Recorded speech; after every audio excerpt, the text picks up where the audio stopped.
اللہ کا حکم ہوا، جنت سے اتر جاؤ، تم آپس میں ایک دوسرے کے دشمن ہوگے اور تمہارے واسطے زمین میں رہنے کی جگہ ہے اور ایک وقت تک نفع حاصل کرنا ہے۔ تم وہیں زندگی بسر کرو گے اور وہیں مرو گے اور وہیں سے دوبارہ نکالے جاؤ گے۔ اور اس سے قبل ہم نے آدم سے ایک عہد لیا تھا مگر وہ بھول گئے اور ہم نے ان میں کوئی عزم نہیں پایا۔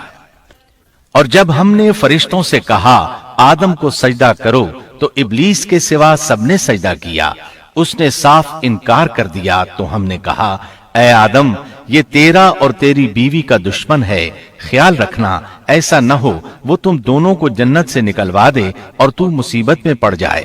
یہاں تو تجھے یہ آرام ہے کہ نہ تو بھوکا ہوتا ہے اور نہ ننگا، اور نہ تو یہاں پیاسا ہوتا ہے اور نہ دھوپ سے تکلیف اٹھاتا ہے۔ لیکن شیطان نے اسے وسوسے میں ڈال دیا، کہنے لگا میں آپ کو دائمی زندگی کے درخت اور وہ بادشاہت بتلاؤں جو کبھی پرانی نہ ہو۔ چنانچہ ان دونوں نے اس درخت سے کھایا، پس ان کے ستر کھل گئے اور وہ بہشت کے پتے اپنے اوپر چپکانے لگے۔ آدم نے اپنے رب کی نافرمانی کی، پس بہک گیا۔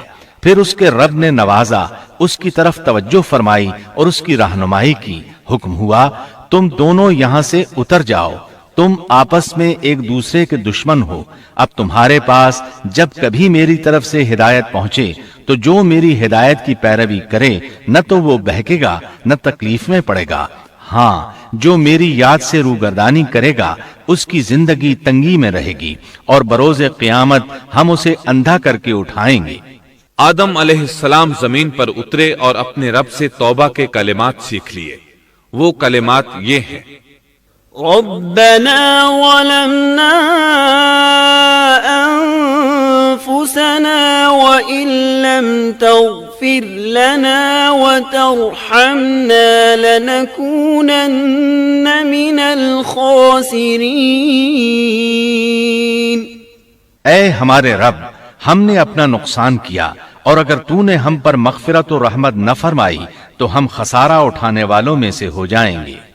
آدم علیہ السلام زمین پر اترے اور ان کے ساتھ حوا علیہ السلام بھی اتری اور ان کے ساتھ ہی ابلیس کو بھی اتارا گیا۔ یہ کس جگہ پر اترے اس بارے میں اختلاف پایا جاتا ہے، لیکن ابن عباس رضی اللہ عنہ کی بات راجح محسوس ہوتی ہے کہ آدم علیہ السلام کو ہند میں اور حوا علیہ السلام کو جدے میں اتارا گیا۔ جب آدم علیہ السلام اتر آئے تو حوا علیہ السلام کی تلاش شروع کر دی، زمین میں ان کی تلاش میں سرگرداں ہوئے۔ آخر کار میدان عرفات میں دونوں کی ملاقات ہو گئی۔ چونکہ میدان عرفات میں دونوں نے ایک دوسرے کی معرفت حاصل کی تھی اور ان کا آپس میں تعارف ہوا تھا، لہٰذا اسی مناسبت سے اس میدان کا نام عرفات مشہور ہو گیا۔ پھر اللہ تعالیٰ نے زمین کے اندر انسانوں کو پھیلانا شروع کیا اور زمین کو مردوں اور عورتوں سے آباد کر دیا۔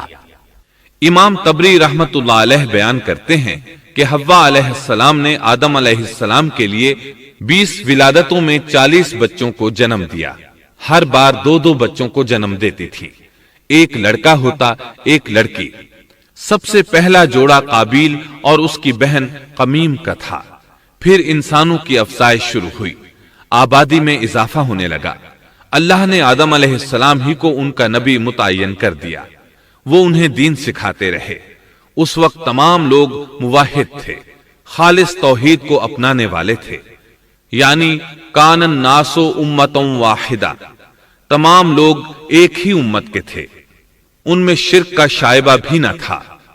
ابن جریر اور ابن کثیر رحمہم اللہ نے ابو موسیٰ اشعری رضی اللہ عنہ کی روایت بیان کی ہے، اللہ نے جب آدم علیہ السلام کو جنت سے زمین پر اتارا تو انہیں ہر چیز کی کاریگری اور صنعت کا علم تھا۔